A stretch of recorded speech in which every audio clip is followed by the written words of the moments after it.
Hey, I'm Kermistica, and welcome to Power Oversteer. And in today's episode, we're proving the Prix penultimate round of the 2013 FI Formula 1 World Championship season. The United States Grand Prix held at the Circuit of the Americas near Austin, Texas, and it's a recent venue. The track is quite good. I think, in my opinion, it's a very good track. It's one of the best ones that we've seen in recent years to come on the calendar. But heading into this Grand Prix, well, we already know the champions, Sebastian Vettel and Red Bull, but Vettel's got 347 points after getting a record time 7 wins on the trot.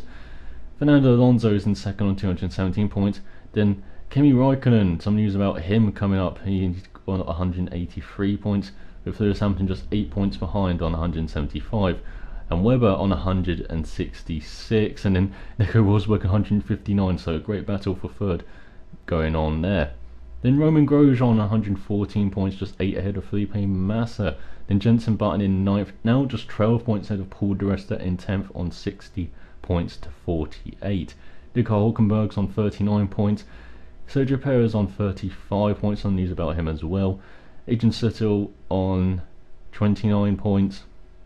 On 19 is Daniel Ricciardo. His teammate John Eckford is on 13 points behind Esteban Gutierrez with 6, and then Pastor Maldonado with 1 ahead of his teammate Valtteri Bottas, who's got none, along with Jules Bianchi, best of the newer team drivers, and then Charles Pitt, Guido van der Garde and Max Chilton. In the constructors, Red Bull have 513 points. Next team is Mercedes with 334 points, in a great battle for second with Ferrari, who have 323. Lotus have 297, McLaren have 95, Force India 77, so just 18 points behind McLaren in the battle for fifth now. Sauber have 45, Toro Rosso have 32, Williams have 1. Russia are ahead of Caterham with no points in the battle for 10th. But as I said, there was some news going on since the Abu Dhabi Grand Prix, and that news is that there's going to be changes at McLaren on the driver front. So we heard some important driver news, nothing about Lotus yet, but Sergio Perez, who's only been at the team this season, is going to be dumped for Kevin Magnussen, the McLaren young driver who won the 2013 Formula 1 3.5 title this season for the Dams teams from fellow McLaren young driver Stefan van der Doorn. I think I said that wrong. Apologies for that, from Belgium. But yeah, the Danish driver Kevin Magnussen, following in his father's footsteps, Jan Magnussen, who made his Formula 1 debut with McLaren in 1995. Well, he's going to make his debut with McLaren in 2014. But the 21-year-old is a bit like a prospect, a bit like his father actually, who's really highly regarded after his junior Formula exploits. He was runner-up in the British Formula 3 Championship in 2011 to Felipe Nasser, more about him later as well. And he's been a guy who's been with McLaren since 2010, if I remember correctly. So yeah, Kevin Magnussen has really been a guy in the paddock who's been highly regarded for quite a few years now, and he's going to finally get his chance in F1. What's going to happen to Perez? No one knows, but it's another name that's been thrown out into these midfield teams. And we've got another driver announced for Williams as well, Pastor Maldonado, another name that's going to be thrown about in these midfield teams. Has been strongly linked with Lotus, that's been let go for by Williams for next season, with Felipe Massa replacing him there, joining a long line of veteran Brazilians who go to Williams in their career, following in the footsteps of Rubens Barrichello, of course, and Senna and Nelson Piquet. And so yeah, we're going to have Felipe Massa, going to see what he can be as a team leader next season. It'll be interesting to see with Valtteri Bottas alongside him. And Felipe Nasser, as I said, the winner of the 2011 British Formula 3 Championship, has been in GP2 the past 2 seasons, finished 4th in the Championship this year and 10th last year in Dams in his rookie season in that series. He's apparently going to be the test driver for Williams next season, and we're also apparently going to see Rob Smedley go to Williams along with Massa from Ferrari, but he's going to be a senior race engineer instead of the pit wall race engineer, just driver race engineer to Massa. So yeah, quite a lot of developments on the driver front, but we still have quite a lot of seats to fill. We've got one at Marussia, we've got one at Caterham, we've got a couple at Forsinger and Lotus, even though it looks like Grosjean will be there. We also got one at Sauber, and so yeah, there's quite a few seats still to be left to fill. And now we've got Maldonado and Perez definitely out in the open looking to fill those seats, and maybe even look for Perez to get in that Sauber seat ahead of his good mate and fellow Mexican Gutierrez next season. So yeah, very interesting development on the driver front. On the driver front this year though, Kimi Raikkonen, he's had back surgery on the back injury that he aggravated at Singapore over the bumps, and there's apparently an old back injury from a testing accident he had with Sauber over 10 years ago now, in 2001 I believe. So yeah, it's good that it's finally fixed, and hopefully he'll be healthy and ready to go next season battling Fernando Alonso at Ferrari, and that's going to be very interesting. Bit of a debate over who was going to fill his seat. Apparently Lotus did approach Michael Schumacher despite being 44 and not driven a car this season. Nico Hülkenberg was also apparently in the running, but apparently Ferrari paid Hülkenberg not to take the seat, which is very interesting, or just basically paid Hülkenberg not to get that Lotus seat for the last two races, which is interesting. And then we also had Davide Falsecchi, of course, the third driver and reserve driver. Apparently he's not going to be he wasn't in the running though, as in it's like Heikki Kovalainen, the experienced Caterham driver, who was with the team in 2007 when it was Lotus made his Formula 1 battle with them, before going to McLaren for a couple of years, then to the Team Lotus or Caterham team now in 2010.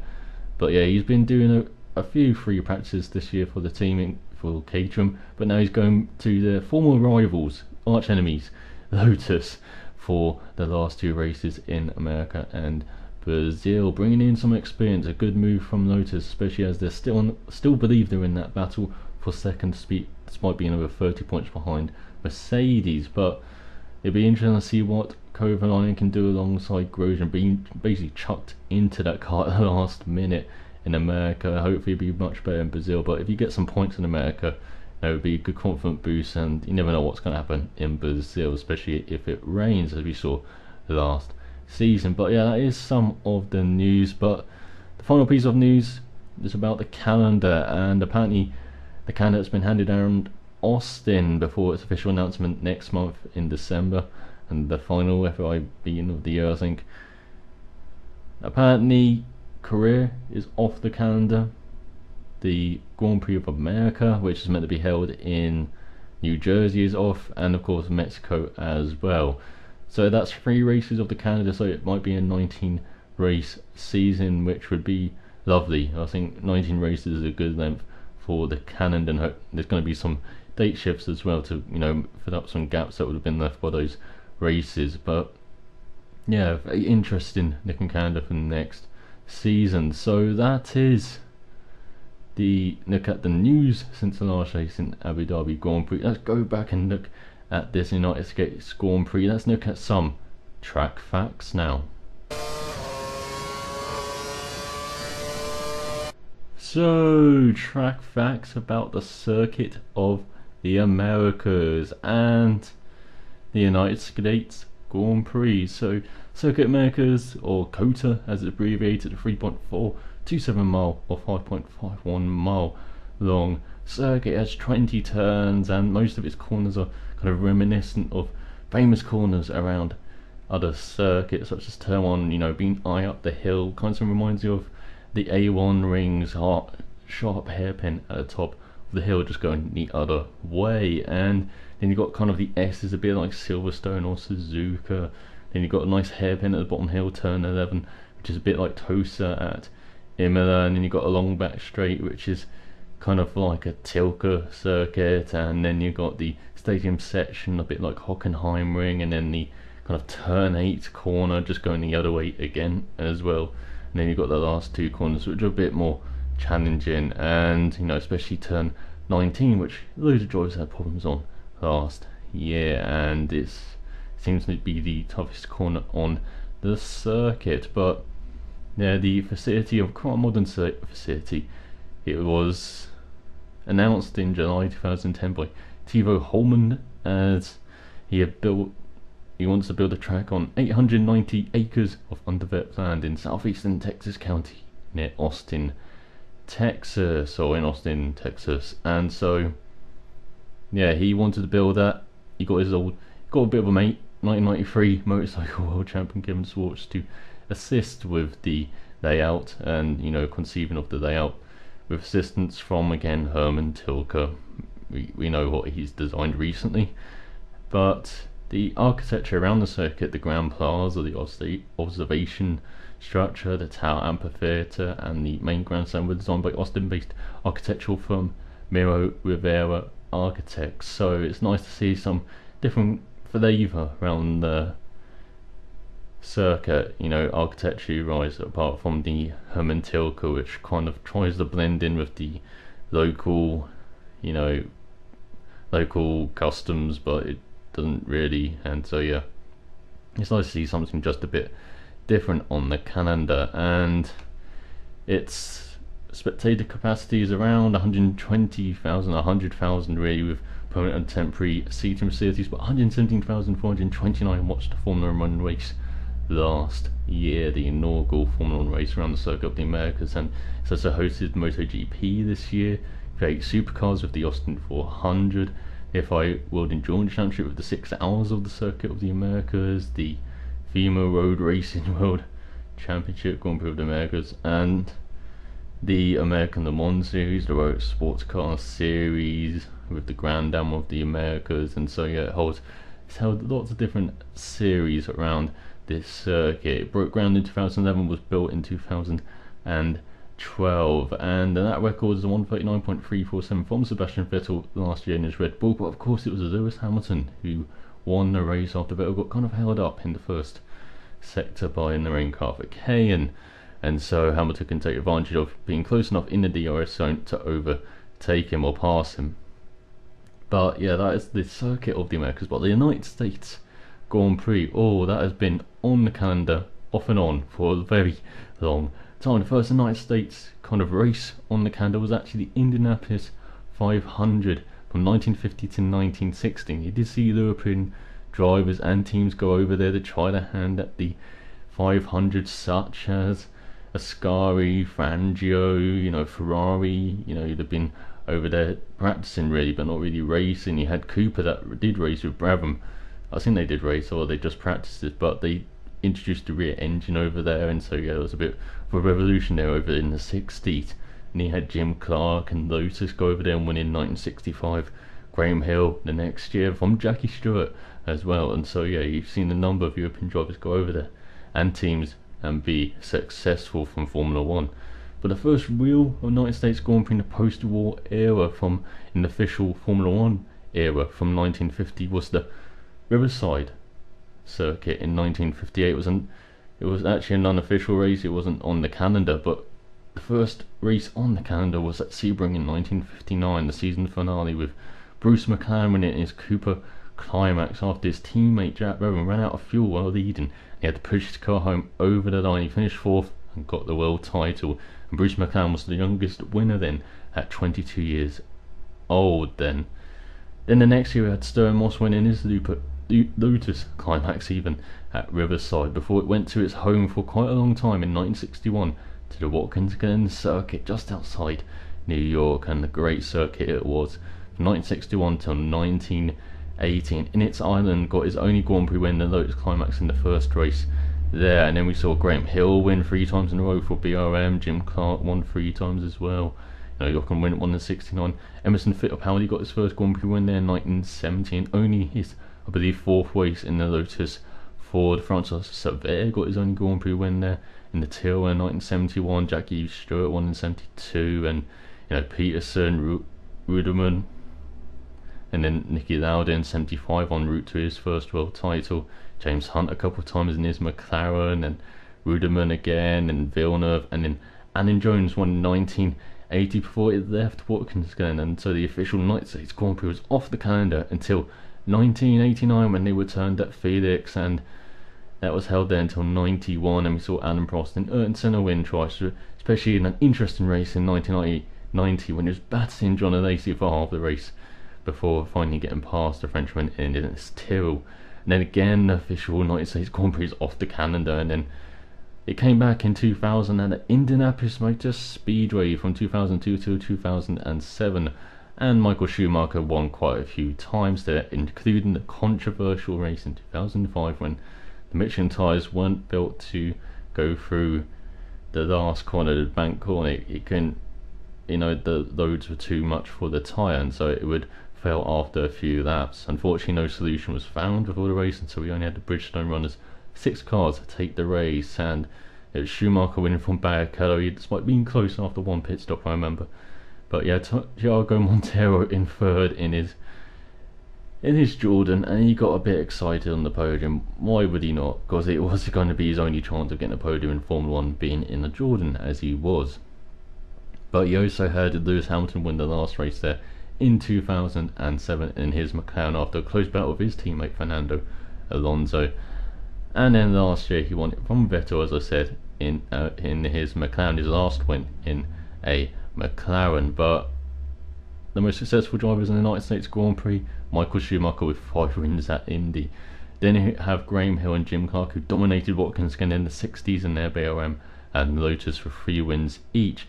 Then you have Jackie Stewart and James Hunt, Carlos Ruderman, Ayrton Senna, the best of the current drivers, Lewis Hamilton with 2 wins each at the United States Grand Prix. Most successful team, Ferrari with 9 wins, then Lotus and McLaren with 8 wins, then BRM with 3, then Tyrrell with 2 wins with Seville in 71 and Stewart in 72. But United States Grand Prix, it's been held at loads of venues around the United States, not just at these main events here. They've had the United States Grand Prix West held at the Long Beach circuit in California from 76 till 83. One car took it over from 84 for quite a few years.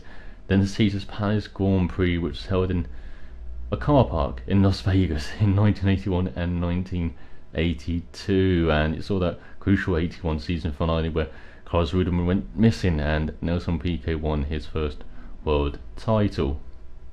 And then you had a one-off Dallas Grand Prix 1984 where the track surface was plagued by the extremely hot weather, and somehow I think Keke Rosberg won that race, and that was after the number of cars just spun on the surface or drivers had to pull out because of the heat, and Nigel Mansell pushed his car over the line, and I didn't even think he got a point. I think he got a 1 point or something. So yeah, it was an entertaining Dallas Grand Prix for all the wrong reasons, really. He also had a race held at Detroit from 1982 till 1988, and that was on a kind of street circuit, a bit like Monaco. It was, except it was a bit even more rubbish than Monaco, frankly. There's also been talk of a Grand Prix in the New York City area in 1983 that was announced to be held at the Meadowlands Sport Complex or the Mitchell Field in Hampstead, Long Island. Unfortunately, that didn't happen, and so yeah, the Grand Prix being held in the Meadowlands was actually taken over by a car, and they called it the United States Grand Prix on their calendar until 1991 when it ended. But a race at New York seems to be on the calendar again in 2013, 30 years later. Didn't go ahead, and then 2014 they're trying to make it go ahead, but there's been really no news on that Grand Prix, and I'd be very surprised if it does happen next year, and it doesn't seem like it's going to happen on the calendar that was handed around in Austin this week. So yeah, the Grand Prix of America, it was meant to be held on a 3.2 mile, 5.2 kilometer street circuit in West New York and Rehoboth in New Jersey, and it's meant to be on the New York State, New Jersey borderline with the New York City, Manhattan borough skyline, the Hudson River in the background, and it's on a 10-year deal with FOTA. So yeah, doesn't look like it's going to happen though due to financial reasons, just a bit like USF1 back in 2010. So yeah, that's a brief history of the United States Grand Prix and the circuit of the Americas. But let's go on to predictions now. So predictions for the United States Grand Prix. Well, Red Bull 1-2 with Vettel in first and Webber in second, but who's going to challenge them this weekend or even get near them this weekend? Well, it could be Mercedes with Lewis Hamilton in particular. It seems quite handy around the circuit, especially after last year. So yeah, you already got my podium prediction. Vettel, Webber, and Hamilton in third. Let me know yours in the comments below if you can comment, unfortunately. And then you maybe got Roman Grosjean, especially with the Lotus team a bit more behind him, since Raikkonen's announced this move, and especially now with Raikkonen out of the picture for the rest of the season. I expect them to be fully behind Grosjean, and I expect him to deliver some very good results as he's done recently. Then you got maybe a bit of a toss-up for who could be behind these guys, because you got Rosberg, of course. I should include Rosberg right up there, but then you've got guys like Kovalainen, who's just coming back into a new car for the first time in ages, since last season. He's driving a car and in race trim, and it's a new car. It's a car at the front at Lotus. He hasn't been at the team since 2007. Hasn't been in a top end team since 2009. And so yeah, it could be interesting to see how Kovalainen does, and just scoring points would be an achievement for him, I reckon, this weekend. But Ferrari seem to have dropped back a bit, and so yeah, it could be one of the midfield teams who could step up, like McLaren, who seemed quite good recently. Sauber, of course, and especially Hulkenberg being right up there. Force India maybe with their good run recently. I'm not sure about Toro Rosso. I think they could swap places with Williams. Williams could be the guys really trying to get a point here, and they've been very close the last two races with Maldonado, and so yeah, Williams, the car handling a bit better without the Coanda exhaust for the drivers, and the confidence in their car will really show here around this track, especially in that first sector. If they've got the confidence in the car, it will show it on the lap time. So yeah, expect Williams to really be challenging for a point here, maybe build that gap ahead of Marussia and Caterham heading into the final race in Brazil, which could be crazy, just like last season. So yeah, Williams could swap places with Toro Rosso, and Toro Rosso could be that midfield team that's just dropped off the back a bit of the other teams. And for the newer teams, Caterham ahead of Marussia, with Van der Garde being the best new driver again. He's been really on it since that summer break, or Hungary really, with pick ready in front of him. And so yeah, look for Van der Garde to be the best Caterham and newer driver, even though Marussia do have developments on the car, and it looks like they're closer in qualifying trim especially. But in the race, I do expect Caterham to just have the upper hand on Marussia in that battle for 10th place in the constructors. I don't think we see much of a change there, though. I don't expect this race to be very crazy or anything like that, with crazy amounts of retirements and safety cars all over the spot. Save that for Brazil, I think. But yeah, it's going to be a very interesting race, and good to see a bit of a shake over the order, especially in the midfield, but unfortunately at the front and the rear, it's going to be business as usual. So yeah, let me know your predictions and comments below if you can. I know what's on with Google, and I do apologise for this power oversteer being a bit later than usual, but as you can see, this room's getting painted, and I've had to sort out stuff for my room and other people's rooms as well during the week. But it should be business as usual next week. But once this is done, I can set up everything again to start recording and start doing career mode. I've been able to record the bits I've wanted to for career mode, so that hasn't been up yet for F1 2013, and the other series I'm doing F1 2013 with the classic cars as well. I haven't had time to record the gameplay because my Xbox has been in a box for most of the week, and so yeah, hopefully with business as usual. I should have gameplay up tomorrow as well from Road to Glory. I did say I want to get out of the way, haven't really done that at the moment, so yeah, we'll try and do that. So hope you've enjoyed this rather late preview of the United States Grand Prix. I'll be back with a review of it, of course, next week. And so thanks for watching. So till then, here we go.